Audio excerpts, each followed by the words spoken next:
let's go over your lying resistance band hip flexor pull. So that is the movement. Let's break this down. So starting at the beginning here, you're going to take a resistance band and you're going to attach it at the bottom of your rack. So both ends of the resistance band here, throw it around, and you're going to loop one end through the other like it's a dog leash, pull through that end that you put through, and then make that nice and tight.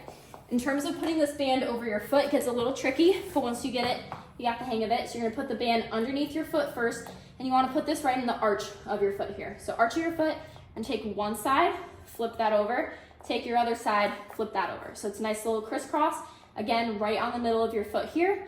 And then essentially you don't wanna stay right here because there's no tension in this band, there's a lot of slack. So if you're to do this movement from here, it's not really gonna give you any resistance, right? So, oops.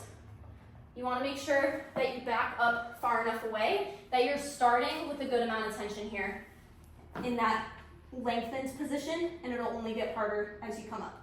So starting here with your foot, you want to make sure that your toe is pulled back towards you, so you're keeping your foot flexed.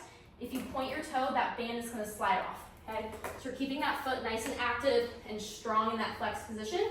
As you lay back, your other leg can just come up in a bent position here, kind of like a sit-up. Arms will go at your side.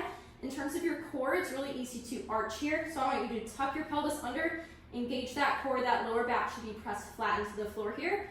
And then from here, I want you to think to drive this movement, pulling with your hip flexor, which is right here in front of your quad. You're bringing this knee up into your chest and then controlling back out. So this is fast on the way in.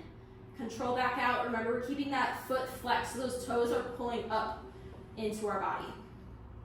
And then when you're done, I want you to stay seated right here, and then all you're going to do is flip feet where your bands are. And the reason you're staying seated in the same position is that you're at the same distance with your band, so it's the same difficulty for each leg. Go ahead, do your reps on this side, and then those are your lying resistance band hip flexor pulls.